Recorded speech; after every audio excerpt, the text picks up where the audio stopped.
love having him here. He's been a great blessing to us, and we're blessed to have him. So.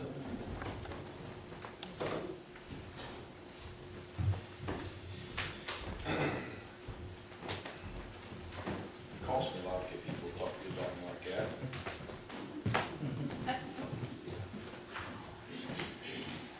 In fact, they're very reasonable rates.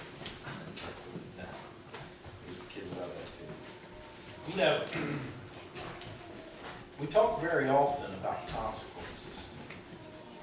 I mean, it is a fact of life that there are consequences. For some reason, it seems like every time the topic of consequences comes up, we look at it in such a negative light. When in reality, everything has consequences. Now, some would refer to it as cause and effect. You know, if you do something, there is always an effect, right? Well, there are consequences to all your actions, including the good ones. Amen. Sometimes we fail to see it. In church, often we get so wrapped up in the consequences of what we may do wrong that we forget that there are consequences to the things that we do right. You can take two people in church. Excuse me, I'm like say having some difficulty, upper respiratory type things, so it is going to be a journey here. But you will hear people, you know, if we took two individuals sitting in church, one of whom was concerned about not doing the wrong thing, and we took another individual who was concerned with doing the right thing, you would find two distinct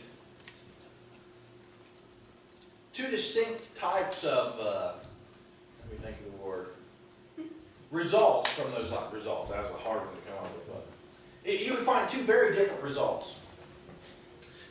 The person who sits trying not to do anything wrong can be successful at that. You know, if you're good, you may be able to. It would be difficult to not do anything.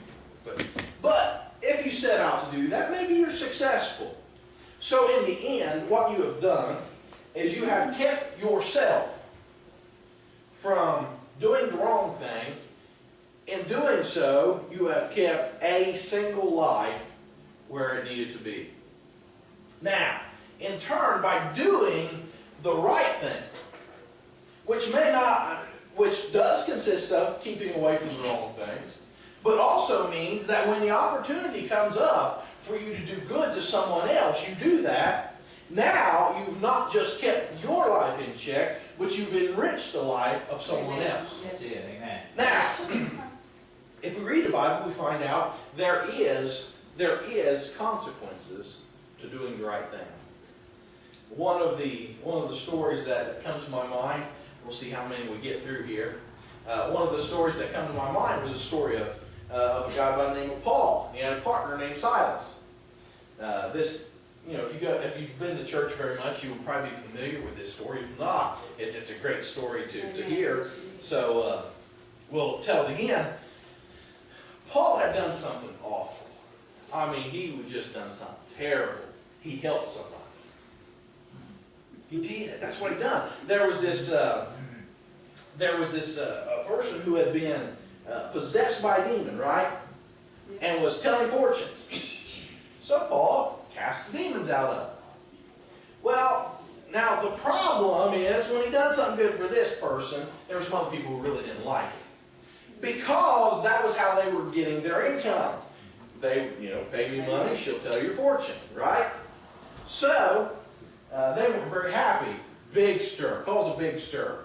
Paul and Silas were beaten, thrown into prison, just because they cast out. Man, you hear people say no good deed goes unpunished. Well, maybe this proves it true.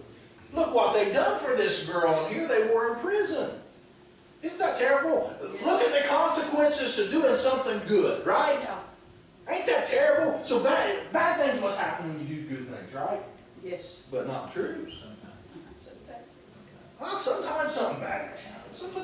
Sometimes Satan fights you, but the demon was cast out of the girl, That's right? right.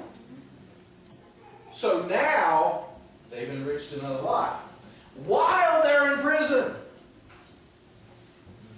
Now, instead of being like maybe you or I might be and have gotten to prison and, oh, no good deed goes unpunished. I'm not doing that again. Just forget that. I'm going to worry about not doing the wrong things instead of doing the right things. Okay, I'm just not going to do anything bad, and that's good enough. Okay? Stay out of prison that way. Don't have to get beat. But no. Listen to what Paul and Silas do. They go to prison, and they sing. Yeah, they sing. They went in there, oh, the jailhouse, right? They wasn't doing some Elvis music. No, they were in there, and they were singing praises Yes, they were. to God. Yes. Now, I think, when I think of this, I think that they've been doing it for a while, okay? Long enough that, I'm sure everybody heard their story, but I'm sure that after a while, the people who were in the prison must have got wrapped up into their singing, well, because here comes an earthquake. Now, I don't know what kind of singers they were, but the Lord must have blessed them with something, because the earthquakes and the doors of the jail fly open. Well, here comes the jailer looking down there. He sees all the doors open, assumes that the prisoners have escaped. So he is going to do what is, instead of letting someone else kill him and torture him, he's just going to fall on his own sword, save himself the headache, right? And Paul cries out and says, hey, don't do it. We're all still here. Now, they must be good singers, because earthquake, chance to escape, everybody stays. That really doesn't have any bearing on the story.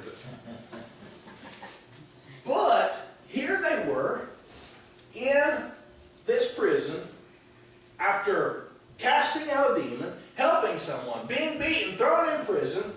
Okay, now they're in prison, the earthquakes, they keep the jailer from killing himself. Guess what